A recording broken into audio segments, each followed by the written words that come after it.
14 मार्च 2007 बंगाल का पूर्वी मेदिनीपुर और यहाँ का नंदीग्राम। कौन नहीं जानता नंदीग्राम को। पिछले 2 दशक की बंगाल की राजनीति एक तरह से देखें तो यहीं खत्म होती है, यहीं से शुरू, और ये सिलसिला चलता रहा है। खैर, सुबह का वक्त था। गांव की कच्ची सड़कों पर अचानक अफरा तफरी फैलने लगी। खेतों के बीच से लोग भागने लगे। महिलाएं बच्चों को पकड़कर घरों की तरफ दौड़ने लगी। पुलिस आगे बढ़ी। सामने गांव वाले खड़े थे। गुस्सा, डर और बेचैनी सब एक साथ हवा में तैर रहे थे, क्योंकि मामला सिर्फ जमीन का नहीं था। लोगों को डर था कि उनकी पीढ़ियों की खेती, उनका घर, उनका गांव सब छिन जाएगा।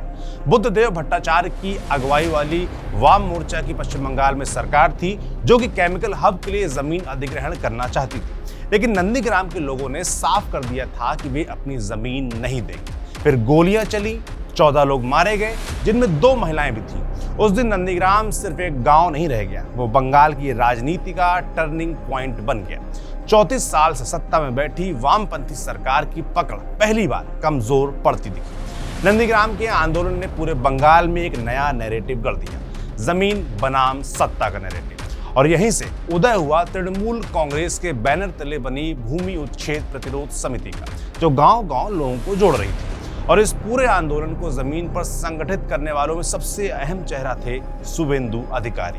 वही अधिकारी जो वही ममता बनर्जी के बगलगीर थे, उनके सबसे खास सिपहसालार, पर आज बंगाल में बीजेपी का सबसे बड़ा चेहरा।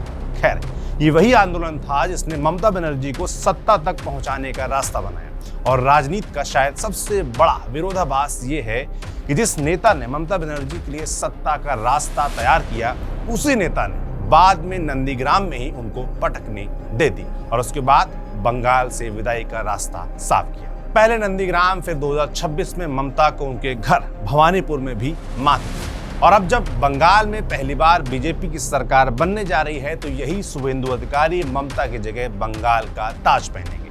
लेकिन किसी भी नेता की कहानी सिर्फ उसकी जीत से नहीं बनती, उसके पीछे सालों की राजनीति, हार, संघर्ष, रिश्ते, बगावत और सही समय पर लिए गए फैसले होते हैं। शुभेंदु अधिकारी की कहानी भी कुछ ऐसे ही है। न्यूज पिंच पर आज आपको शुभेंदु की पूरी कहानी सुनाएंगे। नमस्ते, मैं हूं सौरभ त्रिपाठी, आप देख रहे हैं अपना चैनल न्यूज पिंच। इस कहानी की शुरुआत 1989 से होती है। उस दौर में पश्चिम बंगाल में वामपंथ का ऐसा दबदबा था कि उनके खिलाफ बोलना भी आसान नहीं था। कॉलेजों और यूनिवर्सिटीज में लेफ्ट छात्र संगठनों का एक छत्र राज था। ऐसे माहौल में कांथी के पीके कॉलेज में पढ़ने वाले युवा शुभेंदु अधिकारी कांग्रेस के छात्र संगठन छात्र परिषद से राजनीति शुरू करते हैं। छात्र राजनीति ने उन्हें बहुत जल्दी एक बात सिखा दी कि राजनीति सिर्फ भाषणों से नहीं चलती, संगठन और जमीन की पकड़ सबसे बड़ी ताकत होती है। विपक्ष में रहकर सत्ता से टकराने का जो पैटर्न उन्होंने कॉलेज के दिनों में सीखा, वही आगे उनकी राजनीति की पहचान बन गया। शुभेंदु अधिकारी का बैकग्राउंड भी पूरी तरीके से राजनीतिक था। उनके पिता शिशिर अधिकारी बंगाल की राजनीति का बड़ा चेहरा रहे। दादा केनाराम स्वतंत्रता सेनानी थे और इतने ताकतवर कि अंग्रेजों ने खुन्नस में 3 बार उनका घर जलाया। घर था पूर्वी मेदिनीपुर के कुरकुली इलाके में। शुभेंदु के पिता शिशिर अधिकारी का राजनीतिक सफर 1962 में शुरू हुआ था, जब वे पूर्वी मेदिनीपुर के वासुदेवपुर ग्राम पंचायत के प्रधान चुने गए। इसके बाद वे लंबे समय तक कांथी नगर पालिका के चेयरमैन रहे। 1982 में उन्होंने कांग्रेस की टिकट पर कांथी विधानसभा सीट जीती। बाद में जब ममता बनर्जी ने कांग्रेस छोड़कर तृणमूल कांग्रेस बनाई, तो शिशिर अधिकारी भी उनके साथ चले गए। 2009 में वे लोकसभा पहुंचे और मनमोहन सिंह सरकार में केंद्रीय राज्य मंत्री भी बने। पूर्वी मेदिनीपुर में अधिकारी परिवार का प्रभाव इतना मजबूत था कि इस इलाके को धीरे धीरे अधिकारी गढ़ कहा जाने लगा। लेकिन शुभेंदु अधिकारी की पहचान सिर्फ परिवार की विरासत से नहीं बनी, उन्होंने अपनी जगह खुद बनाई।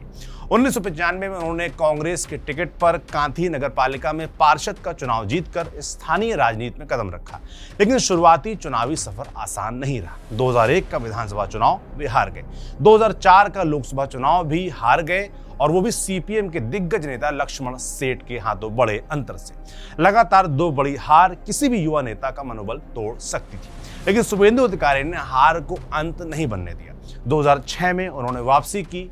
कांथी दक्षिण सीट से तृणमूल कांग्रेस की टिकट पर चुनाव लड़ा और पहली बार विधायक बने। उसी साल वे कांथी नगर पालिका के चेयरमैन भी चुने गए, लेकिन उनकी असली पहचान अभी बननी बाकी थी। साल आया 2007 और नंदीग्राम आंदोलन, जिसका जिक्र हमने शुरू में किया, वो आया। उस समय बुद्धदेव भट्टाचार्य की वाम सरकार इंडोनेशिया के सलीम ग्रुप के साथ मिलकर नंदीग्राम में केमिकल हब बनाना चाहती थी। इसके लिए करीब 10,000 एकड़ जमीन के अधिग्रहण की योजना थी। किसानों में डर फैल गया कि उनकी जमीन छिन जाएगी। विरोध शुरू हुआ। धीरे धीरे ये विरोध आंदोलन में बदल गया। यहीं से शुभेंदु अधिकारी का राजनीतिक कद अचानक बदल गया। कांथी दक्षिण के विधायक होने के नाते उन्होंने भूमि उच्छेद प्रतिरोध समिति के जरिए गांव-गांव लोगों को जोड़ना शुरू किया। स्थानीय किसानों, मुस्लिम संगठनों, वाम विरोधी ताकतों और यहां तक कि नक्सली प्रभाव वाले समूहों तक को एक साझा मंच पर लाने में उनकी बड़ी भूमिका रही। आंदोलन इतना उग्र हुआ कि गांवों की सड़कें काट दी गई, पुलों को नुकसान पहुंचाया गया और प्रशासन का प्रवेश रोक दिया गया। 14 मार्च 2007 को पुलिस कार्रवाई हुई। पुलिस फायरिंग में 14 लोगों की मौत हुई, जिनमें महिलाएं भी शामिल थी। ये घटना पूरे देश में सुर्खियों में आ गई। वाम सरकार की छवि को भारी नुकसान पहुंचा। ममता बनर्जी पहले से सिंगूर आंदोलन के जरिए जमीन अधिग्रहण के खिलाफ माहौल बना रही थी। नंदीग्राम ने उस आंदोलन को विस्फोटक ताकत दे दी। राजनीतिक जानकार बताते हैं कि नंदीग्राम आंदोलन ही वह मोड़ था जिसने 34 साल पुरानी लेफ्ट सरकार की जड़ें हिला दी और 2011 में ममता बनर्जी को सत्ता तक पहुंचाया। लेकिन इस आंदोलन का सबसे बड़ा जमीनी रणनीतिकार अगर कोई था तो वो थे शुभेंदु अधिकारी। उस दौर में हल्दिया और आसपास के इलाके में सीपीएम नेता लक्ष्मण सेठ का दबदबा था, लेकिन शुभेंदु अधिकारी ने उसी इलाके में वामपंथ के सबसे मजबूत किले को तोड़ दिया। 2009 के लोकसभा चुनाव में उन्होंने तमलुक सीट से लक्ष्मण सेठ को हराकर अपनी पुरानी हार का बदला भी ले लिया। 2014 में भी उन्होंने ये सीट भारी अंतर से जीती। नंदीग्राम आंदोलन के बाद ममता बनर्जी ने शुभेंदु अधिकारी का कद तेजी से बढ़ाया। उन्हें जंगल महल इलाके की जिम्मेदारी दी गई। पश्चिम मेदिनीपुर, पुरुलिया, बांकुड़ा और झारग्राम जैसे इलाके उस समय माओवादी हिंसा और वामपंथी प्रभाव के लिए जाने जाते थे। शुभेंदु अधिकारी ने वहां संगठन खड़ा किया और धीरे धीरे तृणमूल कांग्रेस को मजबूत किया। 2016 तक आते आते वे तृणमूल कांग्रेस के सबसे ताकतवर नेताओं में गिने जाने लगे। उन्होंने लोकसभा से इस्तीफा दिया और नंदीग्राम से विधानसभा चुनाव लड़ा। भारी जीत मिली। ममता बनर्जी ने उन्हें परिवहन मंत्री बनाया। बाद में सिंचाई और पर्यावरण जैसे अहम विभाग भी उनको दिए गए। उस दौर में उन्हें सरकार और संगठन दोनों में नंबर 2 माना जाने लगा था। लेकिन राजनीति में सबसे बड़ा संकट अक्सर बाहर से नहीं, भीतर से आता है। मुकुल रॉय के बीजेपी में जाने के बाद पार्टी में नंबर 2 की जगह लगभग खाली थी। शुभेंदु खुद को उस भूमिका में देखते थे, मगर तृणमूल कांग्रेस के भीतर धीरे धीरे शक्ति संतुलन बदलने लगा। ममता बनर्जी के भतीजे अभिषेक बनर्जी का कद तेजी से बढ़ रहा था। संगठन में नए समीकरण बन रहे थे। कई पुराने नेताओं को लगने लगा कि पार्टी का नियंत्रण धीरे धीरे एक नए केंद्र की तरफ जा रहा है। शुभेंदु अधिकारी भी खुद को हाशिए पर महसूस करने लगे। दरअसल जिस पार्टी को खड़ा करने में उन्होंने जमीन पर सबसे ज्यादा मेहनत की थी, उसमें वो खुद को धीरे धीरे कमजोर होता देख रहे थे। राजनीतिक विश्लेषकों का मानना है कि यही वो दौर था जब उनके भीतर असंतोष गहराने लगा। 2020 आते आते यह टकराव खुलकर सामने आ गया। पहले उन्होंने पार्टी कार्यक्रमों से दूरी बनाई, फिर नवंबर 2020 में हुगली रिवर ब्रिज कमीशन के चेयरमैन पद से इस्तीफा दिया। अगले दिन परिवहन मंत्री का पद छोड़ा, फिर विधायक पद से इस्तीफा दे दिया और आखिरकार 17 दिसंबर 2020 में अमित शाह की मौजूदगी में बीजेपी ज्वाइन कर ली।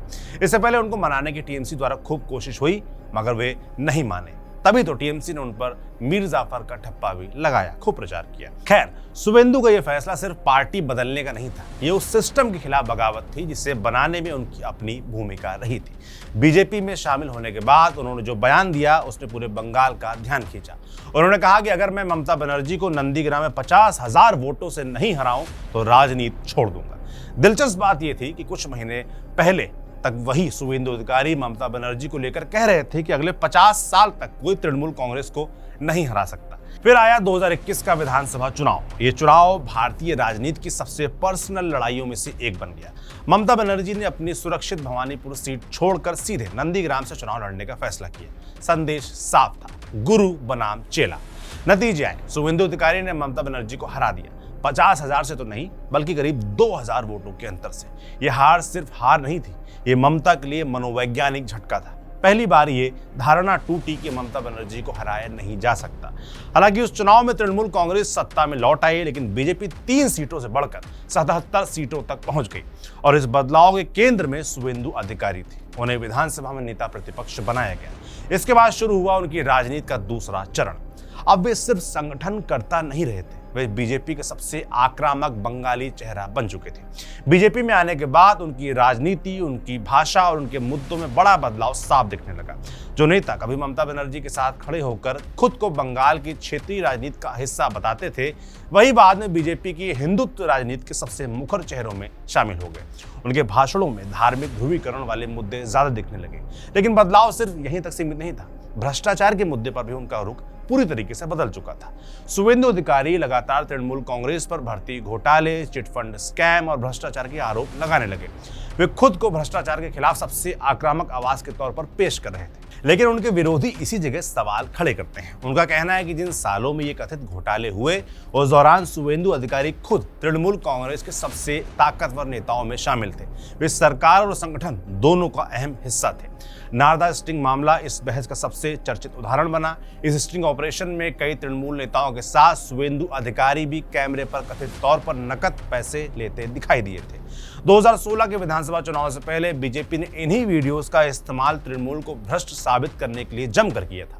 लेकिन 2020 में जब शुवेंदु अधिकारी बीजेपी में शामिल हुए तो उनका वीडियो चुपचाप पार्टी की वेबसाइट से हटा दिया गया। इसी तरीके से शारदा चिटफंड मामले में भी शुवेंदु से 24 दिसंबर 2014 को सीबीआई ने लंबी पूछताछ की थी।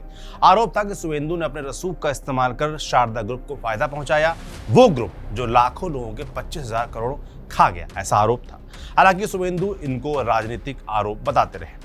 राजनीतिक विश्लेषकों का मानना है कि शुवेंदु अधिकारी का तृणमूल से अलग होना सिर्फ वैचारिक नहीं बल्कि राजनीतिक महत्वाकांक्षा से भी जुड़ा था। वहीं उनके विरोधियों का आरोप रहा कि केंद्रीय एजेंसियों की जांच और संभावित कार्रवाई के दबाव ने भी उनकी राजनीतिक दिशा बदलने में भूमिका निभाई। हालांकि राजनीति आखिरकार नतीजों से तय होती है और बीते 5 सालों में बीजेपी ने तृणमूल के गढ़ माने जाने वाले इलाकों में जिस तरीके से सेंध लगाई, उसमें शुवेंदु अधिकारी की भूमिका बेहद अहम रही। उनकी सबसे बड़ी ताकत यह थी कि वे सिस्टम को अंदर से जानते थे। उन्हें पता था कि तृणमूल का संगठन कहां मजबूत है, कहां असंतोष पनप रहा है और कहां से राजनीतिक जमीन खिसक सकती है, और उन्हें उसी समझ को अपनी रणनीति में बदला। धीरे धीरे भाजपा बंगाल में सिर्फ विपक्ष नहीं बल्कि एक मजबूत विकल्प बन गई। और फिर आया साल 2026 का। इस बार लड़ाई सिर्फ सीटों की नहीं थी, लड़ाई सत्ता बदलने की। शुवेंदु अधिकारी ने सिर्फ नंदीग्राम तक खुद को सीमित नहीं रखा, उन्होंने केंद्र के कहने पर भवानीपुर से भी चुनाव लड़ने का फैसला किया। यह सीधा संदेश था कि मुकाबला पूरी तरीके से आर पार का है। और जब नतीजे आए तो बंगाल की राजनीति पूरी तरीके से बदल चुकी थी। 15 साल बाद तृणमूल कांग्रेस सत्ता से बाहर हो गई और बीजेपी पहली बार इतिहास में पश्चिम बंगाल में सरकार बनाने जा रही है। वर्षों से जिस अंग बंग और कलिंग की राजनीतिक कल्पना की चर्चा होती रही थी, वो अब बीजेपी के लिए पूरी हो चुकी है। माने अंग यानी बिहार, कलिंग यानी उड़ीसा का मोर्चा तो बीजेपी ने पहले ही फतेह कर लिया था, मगर पहली बार बंग यानी पश्चिम बंगाल पर भी उसका कब्जा हो गया है। इस जीत के सबसे बड़े चेहरों में अगर कोई था तो वो थे शुवेंदु अधिकारी। उन्होंने नंदीग्राम में अपनी पकड़ बरकरार रखी, साथ ही भवानीपुर में ममता बनर्जी को हराया, उनके गढ़ में हराया और अब वे मुख्यमंत्री बनने जा रहे हैं। उनका चुनाव बीजेपी ने शायद इसलिए किया क्योंकि उनके पास सिर्फ चेहरा नहीं था, पूरा राजनीतिक सफर था। 1989 का छात्र नेता, 2007 का नंदीग्राम कमांडर, 2021 में मुख्यमंत्री को हराने वाला नेता और 2026 में सत्ता परिवर्तन का सबसे बड़ा चेहरा और अब मुख्यमंत्री।